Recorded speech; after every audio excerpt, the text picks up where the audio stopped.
তারা দেখাচ্ছে যে যুদ্ধ খুবই পজিটিভ একটা রোল প্লে করে ইকোনমির উপরে। সত্যি যে আপনি যুদ্ধের সময় এমপ্লয়মেন্ট ক্রিয়েশন হয়, আমার এনভায়রনমেন্টাল ডিস্ট্রাকশন হচ্ছে, ইনইকুয়ালিটি বেড়ে যাচ্ছে, আমার হিউম্যান সাফারিং হচ্ছে।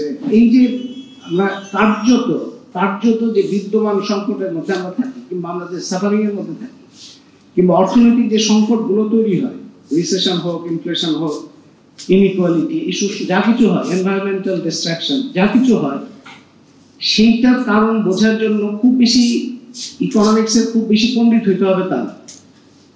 এটা বোঝার জন্য একজন মানুষ যদি চেষ্টা করেন তাহলে তার পক্ষে এটা জানা সম্ভব।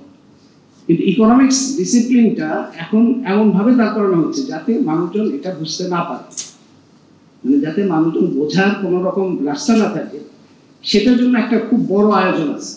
এটা অনেক বেশি কোয়ান্টিটেটিভ করা, অনেক বেশি ম্যাথমেটিক্যাল মডেল ব্যবহার করা, অনেক বেশি ইকোনমেটিক্স ব্যবহার করা, অনেক বেশি অ্যাজাম্পশন গুলো অনেক বেশি স্ট্রং অ্যাজাম্পশনের উপরে দাঁড় করিয়ে ওখানে আপনি কোনো বাস্তব অর্থনীতি পাবেন। আপনি যখন বাস্তব সমস্যার কথা বলতে যাবেন, আপনি যদি বলেন যে যুদ্ধ কিংবা অন্যান্য জিনিসগুলো, যেমন ওয়ার্ল্ড ব্যাংকের একটা পাবলিকেশন ছিল, তারা দেখাচ্ছে যে যুদ্ধ খুবই পজিটিভ একটা রোল প্লে করে ইকোনমির উপরে।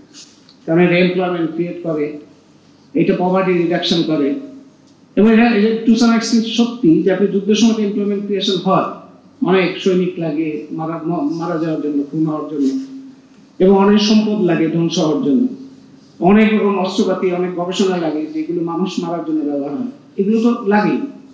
ইকোনমির জন্য শুধুমাত্র যদি গ্রোথ দেখেন, ক্যাপিটাল অ্যাকুমুলেশন দেখেন, সবই সম্ভব, সবই ভালো যুদ্ধের জন্য।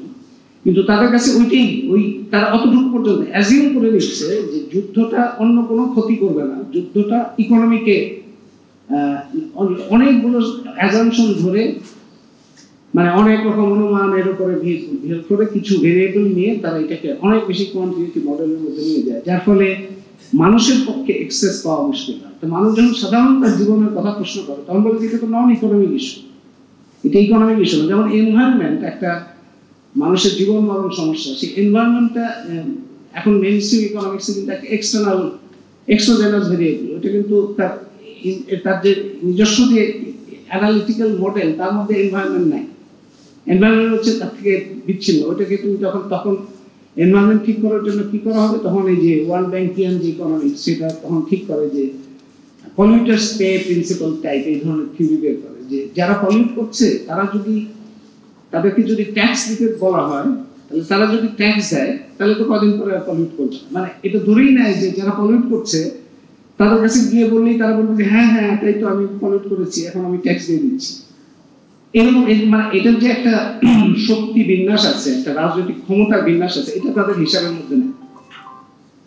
যেটা জেন গ্রেজ যে অমর্ত্য সেনের সাথে কাজ করেছেন, তিনি বলেছেন যে ইকোনমিক্সের এখন এরকম দশা হয়েছে যে কয়েকটা বিষয়, যেমন বৈষম্য কিংবা শোষণ কিংবা ক্লাস শ্রেণী, এই বিষয়গুলো একদম না জেনে, একদম না করে, একবার উচ্চারণ না করে একজন ইকোনমিক্সে পিএইচডি করে ফেলতে পারবে। কিন্তু ওগুলোই তো বাস্তব সমস্যা। আমার এনভায়রনমেন্টাল ডিস্ট্রাকশন হচ্ছে, ইনইকুয়ালিটি বেড়ে যাচ্ছে, আমার হিউম্যান সাফারিং হচ্ছে, এই বড় ধরনের যত সংকট আছে কোনোটাই ইকোনমিক্স, তো তারা বলবে যেটা জিজ্ঞেস করলে বলবে যেটা তো non economic issue, economic issue না, সোশ্যাল মিডিয়াতে যান বা অন্য কোনো জায়গায় যান। সংবাদ, ফিচার ও অনুষ্ঠানের জন্য ভিজিট করুন সংবাদ প্রকাশের ওয়েবসাইট এবং যুক্ত থাকুন ফেসবুক পেজ ও ইউটিউব চ্যানেলের সঙ্গে।